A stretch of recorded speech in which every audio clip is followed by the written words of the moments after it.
Good evening, I'm Andrew Chang. Adrian is off. Tonight, teachers sound the alarm as kids head back to class. I'm a bit nervous about going with COVID and stuff. Just days into Quebec's school year, positive cases, students isolated, and in Ontario, teachers say it's just not safe to go back. Biden fires back. I want a safe America, safe from 4 more years of Donald Trump. As the president defends one of his supporters accused of killing 2 people on the streets of Wisconsin. I guess he was in very big trouble. He probably would have been killed. The race for a potential COVID vaccine. Ottawa secures millions more doses, but will Canadians be willing to get the shot? And the controversial push to fast-track a vaccine. I think that it is only right that I contribute. The volunteers willing to be infected with COVID-19. This is The National. Well, kids across the country have been eagerly waiting for it. Parents and teachers, deeply worried about COVID-19, are less enthusiastic. But schools are starting to come back online in Canada. Thousands of Anglophone students roared back into class in Quebec today. Most Ontario schools reopen their doors next week, with other provinces close behind. But concerns about safety remain, and teachers in several regions are digging in their heels in a fight to be heard. Now, back-to-school plans are different from province to province, but if they have one thing in common, it's that teachers are nervous. Shauna Reid starts our coverage tonight with a look at how English schools in Quebec are faring on day one. Mixed emotions on the first day back to school for thousands of Quebec's English students. I'm a bit nervous about going with COVID and stuff, but I feel like they have good precautions.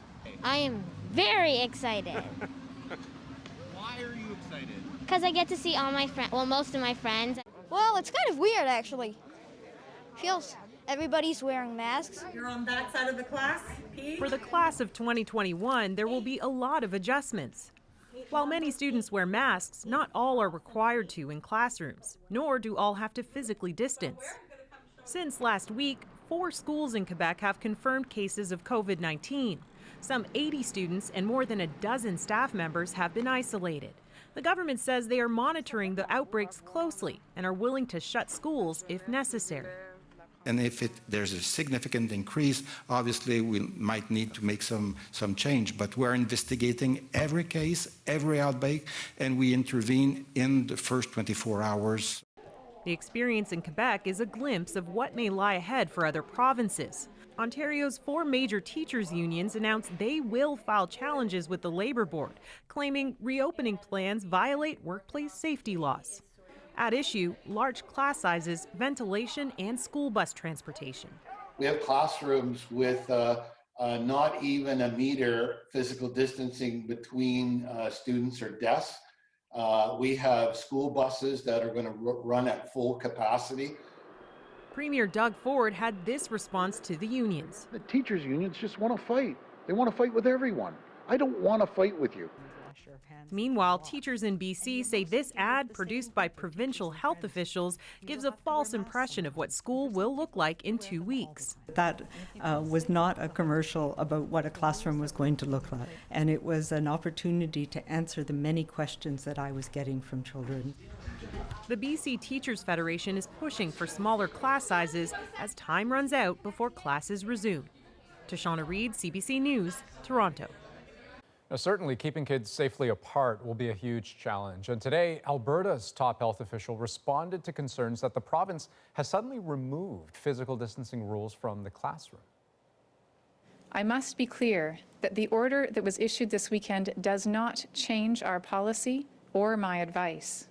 Reports that indicate otherwise are not accurate. No policy has changed since mandatory masking was announced on August 4th. Now, the order says schools do not need to keep students, staff, and visitors 2 meters apart. Upset teachers call that a total reversal, but Dr. Dina Hinshaw says mandatory 2-meter distancing was never part of the original plan.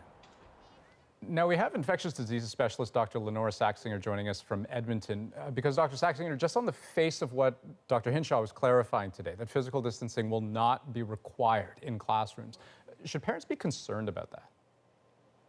Well, I think that there's a fair amount of anxiety around this, and I can understand that. I think the guideline, when you read it, doesn't say there will not be distancing. I think they're saying that no one will be measuring the distance and that they're suggesting it be as much as possible. But you have to remember that distancing is actually one of several things that are going to be happening in the schools. So the hand hygiene, the cohorting, the symptom screening, all actually should be useful, as well as controlling community spread is very important to reduce rates in school. And I think that there's a really strong impression that if a single kid comes into school infected but without many symptoms and doesn't get screened out, that there could be widespread infection in the school. And in fact, that would be the exception, not the rule. Even in households, we see about a 10 to 15% attack rate for people who live together with someone who's infected, and that decreased by these measures. And so I think that there's kind of a gray zone of evidence that we're trying to negotiate as responsibly as possible. Right. Interesting insight into that. Dr. Saxinger, good to talk to you. And we'll talk to you a bit later in the program as well. Thank you. Thanks. Now, safety in schools certainly tied to infection rates across the country. Today, Ontario and Quebec still reporting more than 100 new cases daily. 114 in Ontario, 140 in Quebec. Manitoba's new case count is down slightly today, adding 28, but once again, concerning numbers out of the West. Alberta saw 426 cases from the weekend to today, and BC reported 294 new cases over the last 3 days. So Canadians, understandably hungry for any news on a COVID vaccine. Today, the government secured a major deal with 2 U.S. drug companies, and not long after a partnership with China fell apart. Tom Perry has more. It's in places like this where Justin Trudeau hopes the fight against COVID-19 can be won. The Prime Minister today meeting Canadian researchers while announcing deals with 2 U.S. firms working on a vaccine. The Government of Canada has signed 2 new agreements with Novavax and Johnson & Johnson to reserve millions of doses of the vaccines they're developing. If those vaccines work, Ottawa will buy up to 114 million doses. That's in addition to another 76 million doses it secured in deals previously announced with 2 other firms, Pfizer and Moderna. We are investing in a diverse portfolio of vaccines to ensure that as the science progresses, Canadians have access to a safe, effective, and proven vaccine. These potential vaccines work in different ways, and the government says it is looking at other possible candidates. But there have been setbacks. A project with China's CanSino Biologics collapsed when Beijing refused to ship vaccine samples to Canadian researchers. The government also battling fear and suspicion from a small but vocal movement opposed to vaccines or even face masks, and a more general concern that a vaccine may be rushed into production. So I want to be very clear. Health Canada will not authorize a vaccine unless scientific evidence demonstrates that it is safe and effective. The government offering assurances it's not cutting corners and won't force a vaccine on anyone. I have little doubt the majority of Canadians will be wanting to get the vaccine. There will always be some people who are very anti-vaccination, but that's actually a fairly small group in Canada, and I would expect it to remain small for this vaccine. The hope is that a vaccine can be developed and approved for use in Canada by next year, but researchers aren't there yet, and the work continues. Tom Perry, CBC News, Ottawa. Now, for an in-depth picture of global vaccine development right now, you can head to cbc.ca/vaccine tracker. There you'll find a list of companies that are working towards a vaccine, what kind of vaccine they're working on, and just how far along they are. Well, the Vancouver Aquarium is closing its doors to the public and laying off more than 200 people as it continues to struggle financially in this pandemic. The layoffs will affect full-time, part-time, and casual positions and are in addition to the more than 330 people who lost their jobs in the spring. Some staff, like veterinarians and biologists, will continue to work, though, to care for the animals. The aquarium has been struggling for months and received $2 million in federal emergency funding in June. Well, tomorrow is Rent Day, and possibly a day of reckoning for many small businesses. For months, they have relied on a federal subsidy for commercial rent, but now it's gone. As Jacqueline Hansen shows us, for some, that subsidy made all the difference. Michael Erickson says his business has survived the pandemic so far for one crucial reason. He hasn't had to pay his full $18,000 rent. We didn't know how we would make it, and literally the rent subsidy saved us. Under the federal commercial rent assistance program, Ottawa covered half, and Erickson and his landlord both paid 25%. But today marks the end of the program, even though business is nowhere near normal. There's no way that we can pay our full rent on the first of the month. Today there were hints more help could be coming, but no specifics. I know that there are many businesses out there who are anxiously awaiting for a response from us, and I just want to assure you we're absolutely working on that. The Canadian Federation of Independent Business says rent relief is still critical for the fall. It's unfortunate that we're crashing towards another first of the month with so much uncertainty. But simply extending the current program again isn't necessarily the answer. Critics say it puts too much power in the hands of the landlord, who gets to choose whether or not to apply. Take landlords out of the equation and get the help directly to tenants. There is more money to go around. Today, the Parliamentary Budget Office projected the program will only cost about 1/3 of what was budgeted. There's room within that envelope to fix the fundamental unfairness that exists. Stan Yogi still isn't sure if his landlord applied for the subsidy or not. He waited for relief for his downtown Toronto pub, and he says he didn't get it. He just left us hanging in a thread. Instead, he got a bill for 5 months of outstanding rent, $156,000. He can't afford to pay it, so after 9 years in business, the pub is closing. Today is the last day for us, unfortunately. We're going to be walking away. Any further government help here is already too late. Jacqueline Hansen, CBC News, Toronto. Well, today, the Prime Minister Justin Trudeau said attacking monuments to Canada's first Prime Minister does nothing to advance equality in this country. I was deeply disappointed by the vandalism that took place over the weekend. I understand the impatience, the frustration of Canadians who faced systemic discrimination and racism throughout their lives. Protesters once again defaced a monument to Sir John A. Macdonald because his policies harmed Indigenous culture and people. But Trudeau said the rule of law must be respected. Now the question is, what happens to that damaged statue in Montreal? Right now, we'll restore and re-put in place the statue. We may have discussions in the next years about changes, but right now the decision is that it will be re-put in place. Except here's the thing, the statue actually belongs to Montreal, and the city plans to reflect on its ultimate fate. Pieces have been put in storage. Well, just 2 months to go before U.S. voters pick their next president in a country dealing with unrest, protests, and a reckoning over racial injustice. Today, Joe Biden resumed in-person campaigning, and he did it with a pointed attack on Donald Trump. Here's Paul Hunter. Joe Biden, under attack for the past week by Donald Trump, today fired back. He's rooting for chaos and violence. The simple truth is, Donald Trump failed to protect America. So now, he's trying to scare America. No one will be safe in Biden's America. It's a message made repeatedly at the Republican convention last week in Washington, despite the fact that the violence now is happening on Trump's watch.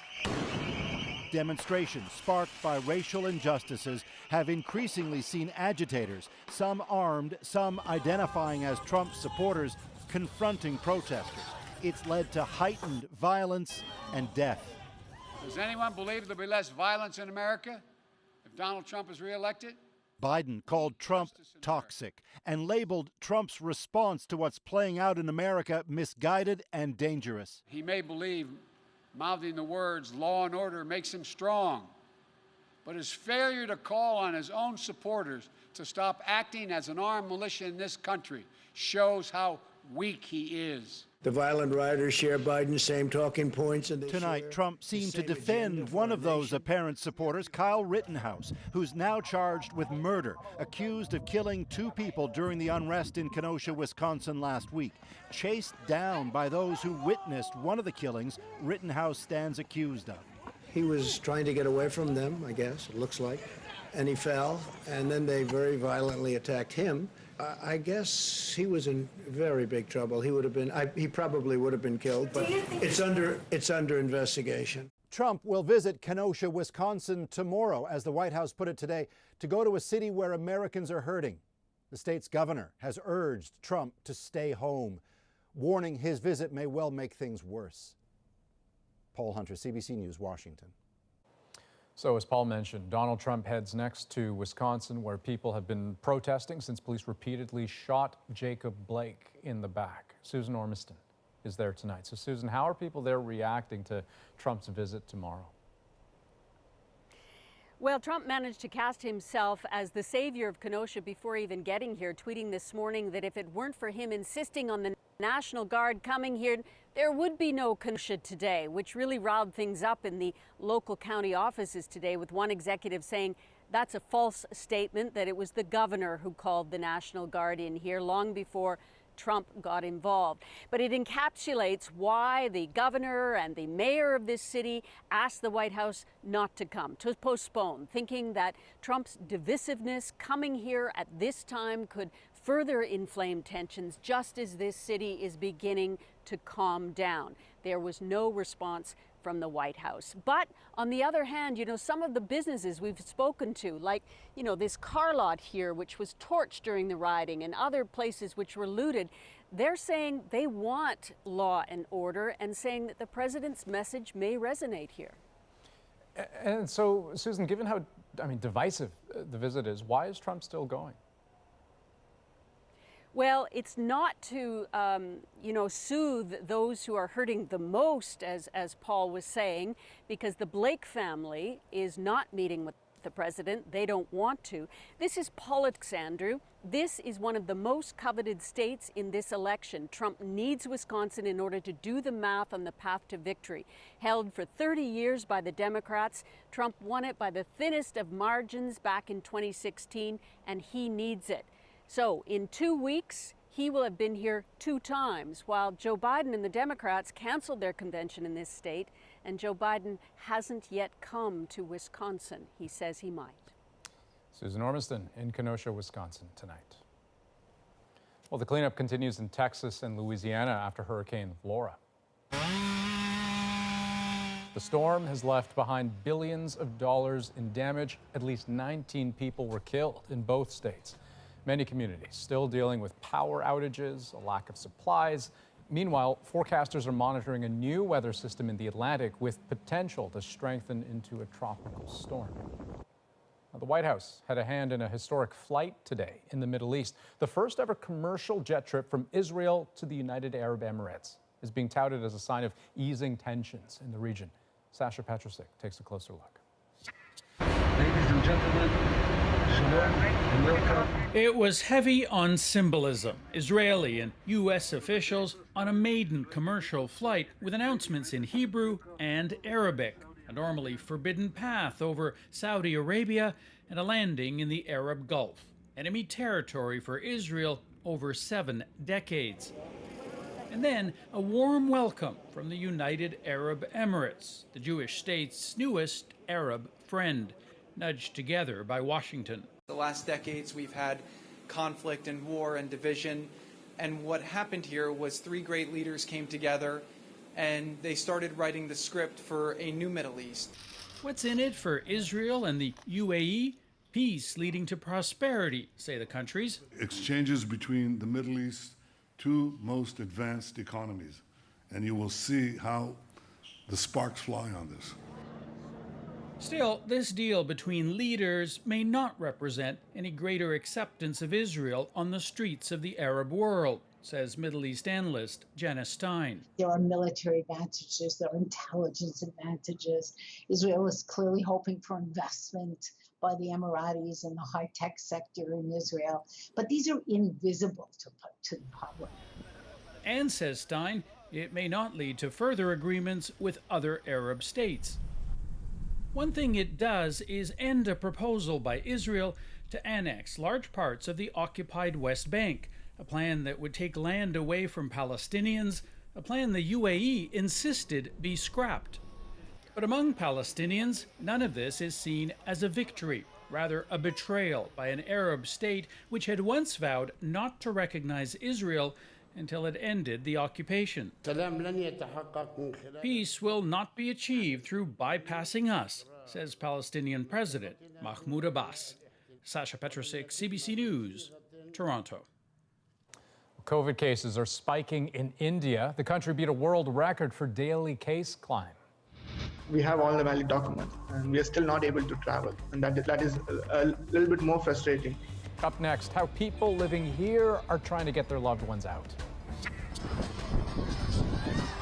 A toddler caught on a kite and flung through the air. A few frightening moments at a festival in Taiwan.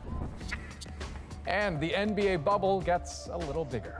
Who's that? Oh. Fred Van Vliet's family reunion. We're back in 2.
Yikes, terrifying moments at a kite flying festival in Taiwan this weekend. A 3-year-old girl was swept up in the air, 30 meters high at one point, after getting tangled in this giant kite.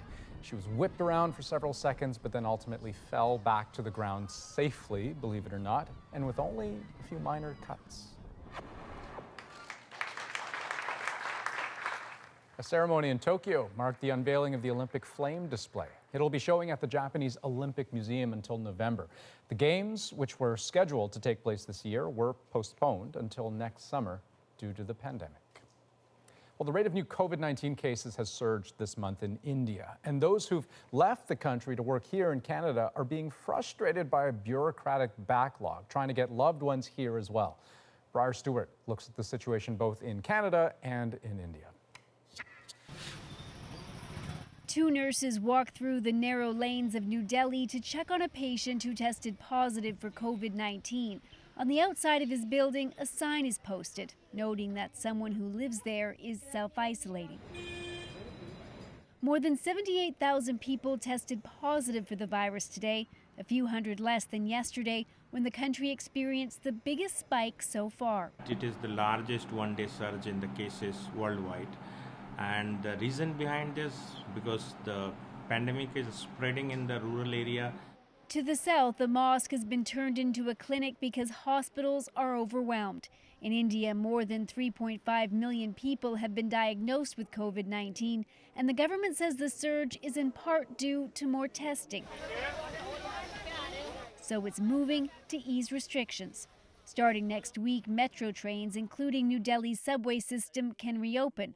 But even as airports start to add more flights, some trying to make their way to Canada are still stuck. They need my support now, in this pandemic time. That's why I am planning to go, but unfortunately I can't.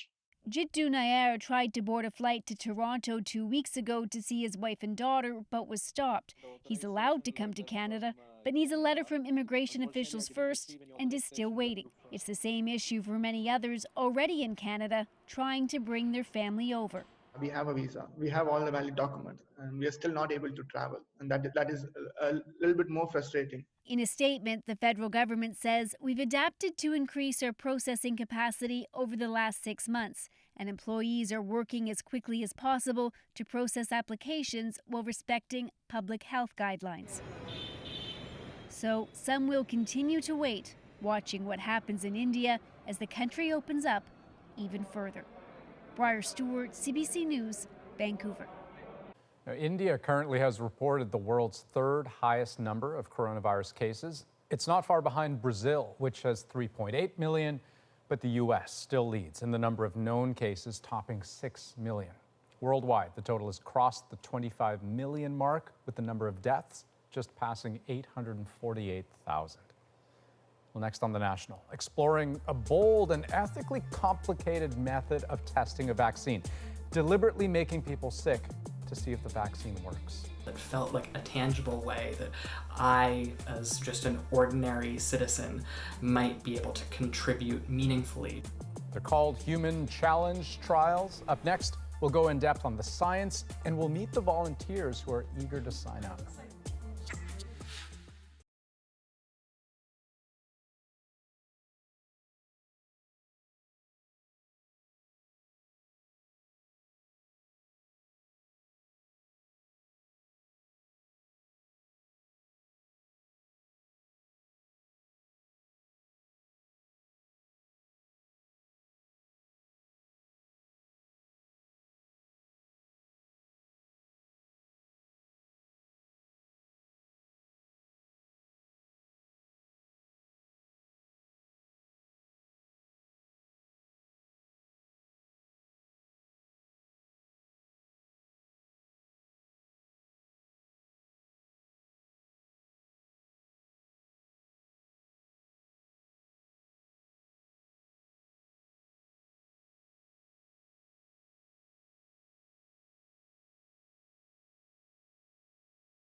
Welcome back. The speed and scale of the global hunt for a coronavirus vaccine is unprecedented. That's because every day without one means further delays to our eventual return to normal. So enter the idea of human challenge trials. It is the ethically complex idea of testing vaccines by deliberately making people sick, giving them the vaccine, then infecting them with the virus.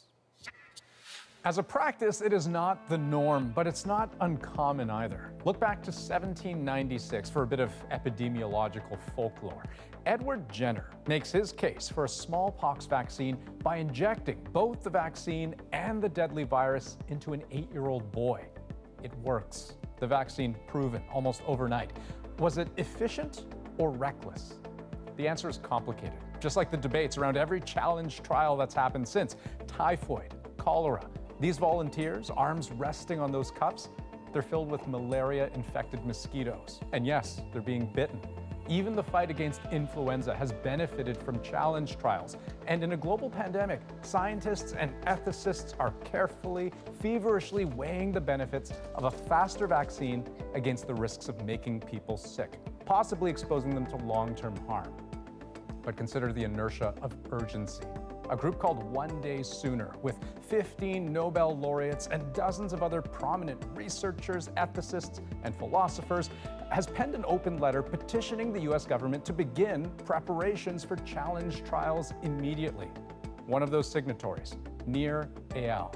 He's a bioethicist at Rutgers and a supporter of large-scale trials happening as soon as possible.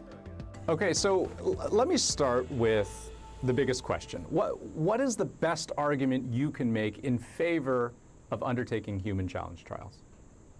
There is enormous humanitarian gain from getting to a vaccine faster. Human challenge trials would expedite things a bit if everything went well in the regular conventional phase 3 trials that are going on right now. If everything doesn't go well, if specifically what happened in the UK in the spring recurs, namely that by the time the trial gets going, the bulk of community spread moves elsewhere to a different location, and they need to reboot and restart elsewhere, which is what they did. That's why they started in Brazil, in the US, and in South Africa. Then human trials really save many months, and that's very significant. Right, because the point you're making there is that when you enter phase 3 clinical trials and you vaccinate a whole number of people, you're relying on them getting sick or being exposed to the virus naturally in their own environment. Exactly. In human challenge trials, there is the certainty that people will be exposed. That's why you need far, far fewer volunteers. That's why you know that you will get results once you start very soon thereafter. So tell me, how do these trials actually work? I mean, what do they look like? How do you deliberately infect someone with the coronavirus? There are different techniques for doing that. Usually they use nasal inoculation, basically a swab with the virus culture up a person's nose. It's not very painful or invasive. Before you do that, you randomize people to people who would get the vaccine and people who will get control. And what you're looking for, just like in conventional trials, to see differences between the two arms, the people who got the vaccine and the people who got the controls. Only in a challenge trial, you know that people will have been exposed to the virus. You got a very small group of volunteers. You need to select them so that it will be people with very low risk for any adverse results from the infection to expose themselves to the virus. And very soon thereafter, you have results and you can save literally thousands of lives every day if we end this pandemic that one day sooner. I understand the benefits, I think, but help me understand the risks involved as you mentioned them, because I mean, what if you get someone not just sick, but seriously sick? I mean, we know that even young people who are more resilient to the virus, they can be hospitalized, they can require intensive care, and they can die. Yeah, that is absolutely true. It could happen in this trial. It's also something that could happen in the conventional trials. There would be more deaths, actually, in the conventional trial, simply because it's for 30,000 people, including many who are old and at high risk for complications following coronavirus infection. And for a challenge trial, we would always select only people who are very young, adults, who can give high-quality informed consent. They're not children, but who are at very low risk. They don't have any concomitant conditions that make them likelier to suffer complications. We are now in pandemic. We are facing thousands of deaths directly every day from COVID, and I'm not even going into the thousands and thousands of deaths from the cancer, elective services that are currently avoided, what the UN calls famines of biblical dimensions that are expected around the world because of economic strife. I don't love the risks. I would have preferred it if this was without risks, but risks exist. Risks exist, by the way, in the toxicity trials that the vaccine candidates we're currently testing have already undergone. Medical trials carry risks. They're not part of the care of the participant. They're something we do to advance global health. And in this case, it's perfectly justified, I think, on balance, to promote global health in this very crucial way through subjecting willing volunteers with fully informed consent to that risk. On a maybe more practical level, when you look at the degree of vaccine skepticism that exists in the world right now, I mean, in the hands of a critic or a doubter, if something were to go seriously wrong, what do you think about the potential harm there to vaccine science and to the confidence in vaccines? We don't know what would move vaccine skeptics. I say let's do the right thing. Let's make it very visible that we're seeking informed consent. Some colleagues and I have conducted the only survey I know around the world in 6 different countries with thousands and thousands of participants around people's willingness to tolerate challenge trials. And the answer so far is that around the world there is overwhelming support for conducting challenge trials in the wider public. So some of the worry about the public's response, I think, is based on more speculation than about empirical evidence. Better do the right thing, explain it, communicate it very well to the public with public health communications expertise, and hope that this would work. All right. Professor Eyal, it's been very good to talk to you. Thank you so much. Thank you so much. Now, as you heard, human challenge trials rely on volunteers. The same organization, One Day Sooner, pushing for challenge trials, it's also collected more than 34,000 signatures from 150 some countries, all potential volunteers to take part and extend an arm for science. We want to hear from some of them. My name is Connor. I'm 27 years old. I'm a library technician and I live in Kelowna. Hi, my name is Wendy Kwong. I'm 51 years old and I work as a dentist in Vancouver. My name is Dane Stewart. I'm 29 years old and I'm currently living in the town of Truro in Nova Scotia. I expressed interest in the human challenge trial because I think the risks to me are far outweighed by the potential gains to everybody. I think it boils down to whether we take calculated risks and accelerate the development of the vaccine. There's also this sense, and I think a lot of people can relate to it, this sense of a loss of control right now. Being able to participate in a human challenge trial that felt like a tangible way that I, as just an ordinary citizen, might be able to contribute meaningfully. There are about 5,000 people dying per day from coronavirus right now, and none of those people were able to consent to that risk. I'd much rather that me and a few other volunteers with informed consent take on that risk so some of those people don't have to die in the future.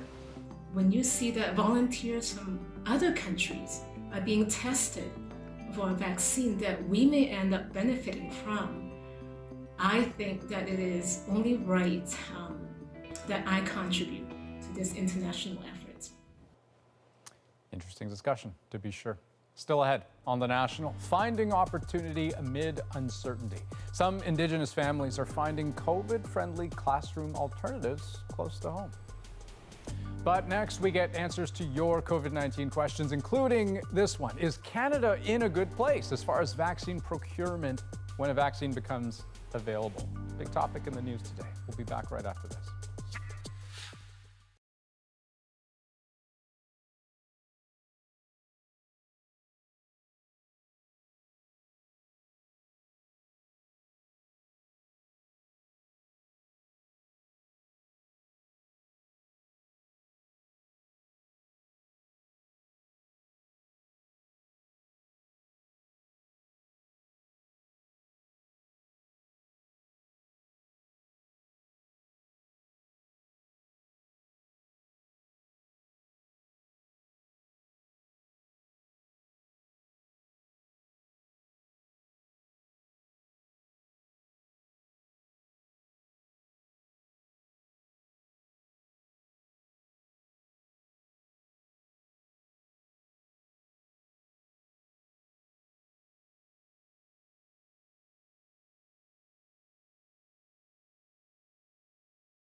Welcome back. Time again for your COVID-19 questions, and Dr. Lenora Saxinger is back with us to help us answer some of those questions. Hello again, Dr. Saxinger. We'll start with a question about the V word.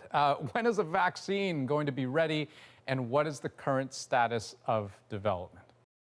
So this is a very active area right now. There's well over 140 vaccines in trials. I think there's at least 6 or 7 in phase 2-3 trials, and there's some front runners. I actually think that the best we would imagine would actually really be in early 2021 to have a vaccine that's been tested fully. I would be happy to be proven wrong about that, but I think that we really want to make sure that they go through all the stages to make sure that the vaccine is safe and effective before licensing it. And we might actually end up with more than one vaccine, actually, and I think that would be fine. I think that would be excellent. Right. And so in the meantime, though, until we get to early next year, hand hygiene, physical distancing, all those remain of the utmost importance. Another question for you. Is Canada in a good place as far as vaccine procurement when a vaccine becomes available? And of course, we heard the news today about the deals with Johnson & Johnson and Novavax. Right. And I think that there's a lot of jockeying for position with the available vaccine candidates, and everyone's trying to bet on winning horses, so to speak. I think it's important to have a number of different options available. And another option that we shouldn't forget about is the possibility of home manufacture by getting a license to manufacture. So I think it's kind of early to tell, but my overall feeling is that the appropriate steps are being taken and that you have to just be prudent and try to get in there as soon as it seems reasonable to line up some vaccine, recognizing that that might not end up being a candidate that works very well in phase 3 trials. And is it possible that, I mean, all 4 of the deals that Canada has, that they all might fail? None of the vaccines work? I guess it's possible, but I don't think it's probable. I think that most of the data so far on all the different vaccine platforms is mostly encouraging that there will be effectiveness. The degree of effectiveness and which group it might work best in might vary between vaccines. And so I think having more than one option is a good idea. And I'm actually still very optimistic that there will be effective vaccines reasonably soon, especially given that the pandemic isn't that old already. Last question, we've got about 30 seconds for it. Could getting the flu vaccine this year potentially increase the likelihood of acquiring COVID-19? That seems awfully unlikely to me for a whole bunch of different reasons. They're very unrelated viruses. They are transmitted in a similar way, and so the things we do to prevent flu should also help prevent COVID. But I could see no reason why a flu vaccine would impact your likelihood to get COVID-19. And in fact, we're hoping for a light flu season if everyone's doing everything the way that we hope they are, honestly. Okay, well, that's a question we've gotten an awful lot, so I'm glad you were able to take that one on. Dr. Saxinger, always good to have you on the program. Thanks so much. Thanks. And as you know, we like to ask your questions about COVID-19 as often as possible, so send them our way. You can message us directly on Instagram at CBC The National, or you can send us an email at covid@cbc.ca. Now, throughout this pandemic, CBC News has been sharing the stories of Canadians lost to COVID-19. We call the project Lives Remembered. Tonight, Evelyn Knowles is remembered by her granddaughter. My name is Lindsay Knowles Johnstone, and I am the granddaughter of Evelyn Knowles, who died of COVID-19 April 15th, 2020. My grandma was the most selfless person I have ever met. She volunteered countless hours in her home community, gardening and serving others in any way she possibly could.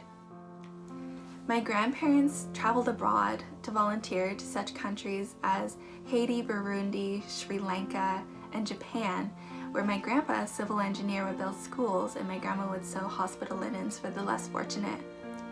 Her generosity was infectious, as my grandma inspired me to take a gap year and serve my community.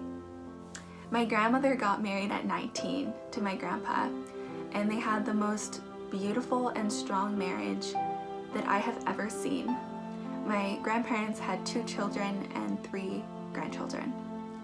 Unfortunately, in my grandmother's later years, she developed dementia and was losing the ability to speak. However, that never stopped me from having a connection, as I connected through playing fiddle music for her, where she would tap her feet and smile to the music. My grandma was so special to me, and I was not able to say goodbye to her. But if I could say goodbye, I would want her to know how much she inspired me and that she will be loved and missed by me for the rest of my life. More than 9,100 Canadians have died after contracting COVID-19. You can see more of their stories online at cbc.ca/remembered. Okay, still ahead on the national. The NBA bubble opens up to some families. Well, if that doesn't melt your heart, I don't know what will. A Raptors family reunion months in the making. We're back right after this.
School resumed in the Northwest Territories today, and like their colleagues across the country, teachers are not quite as excited as the kids.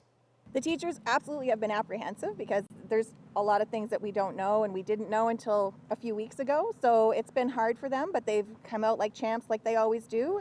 Teachers have to wear plastic face shields indoors, while students must wear masks where physical distancing is not possible. Now, some First Nation schools are trying to make the best of things. They're combining online courses with outdoor education that teaches students traditional skills and knowledge. Ariel Fournier shows us how it works. This is one of Isabella's classrooms for the year. I've already learned how to scrape a hide, which was a lot of work. All come out. Instead of going back to school, she's studying online while also learning land-based skills. This time is a lesson in hide scraping from her auntie. Wow, that's a big moose. And then you're like, okay, well, let's stretch it out. This project isn't just a workout. She's learning about biology, chemistry, and traditional art. Her mom's also grateful to have Isabella out of a crowded classroom. We know it's really, really important to pay attention to what experts are saying, to pay attention to our elders' stories. And the elders are telling us that when the leaves fall, it's time for us to bunker down and to stay safe. You need that fluff as your fire starter. This elder teaches kids about medicine picking and survival skills right in the city. It's like being a grandpa, I guess, and you're teaching your grandchildren. Also gratitude that somehow I was shared this and I retained this and then I can share it. Because we are a sharing society, we all are always trying to share. This fall, more parents are asking about alternatives. At this Healing Society, they're fielding more calls than ever. And the Assembly of First Nations National Chief sees this as an opportunity. People think that you can only learn math and science according to a textbook. Well, not necessarily. And so those things should be explored and they should be embraced as alternative teaching methods. For Isabella, there's nothing better. School system, it's good-ish, but I like learning on the land. So if you look at where I'm going... Several First Nation schools are also expanding land-based programs. So more Indigenous kids have that outdoor learning, like Isabella. Ariel Fournier, CBC News, Edmonton. And next on The National, our moment. Who's that? A Raptors family reunion right after this.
Well, NBA players have had a complicated few weeks. Protests against racial injustice, the playoffs, the pandemic, all of it as they live inside a bubble, away from their families to try to keep everyone safe. But that last part is changing. Today, the Raptors were able to bring select family members into the bubble to live with them. And one of those reunion moments is our moment tonight. Fred VanVleet, a star to Raptors fans and to his kids, too. Dad. Oh, so Today, all of them, his children and his partner, are together at last. I'm just excited. I miss my family. You know, family is huge for me, so it's been a while. I think last time I saw him was Father's Day, so. Well, at least that was the last time in person. You may remember these adorable kids from this moment earlier in this month. Fred VanVleet. An intro at a game, but still from afar. Now, after a less than stellar performance on the weekend, as they started the second round of the playoffs, the hope is family will soothe the sorrow and help get the team back on track. It's been a while, but it'll be good to see everybody and, you know, right on time after getting our butts kicked yesterday. So that'll kind of take my mind off of it for a little bit today, and then I'll get prepared and get locked in for the game tomorrow. Oh. Oh, well, that's great. So life inside the bubble, it's not simple necessarily. The families actually arrived a week ago in Orlando because they had to quarantine before reuniting with their families. And now that they're in the bubble, they have to undergo daily coronavirus tests. They have to wear masks just like players and staff. But hey, the price of reuniting a family, that's a good trade. That's The National for this Monday, August 31st. Have a great night.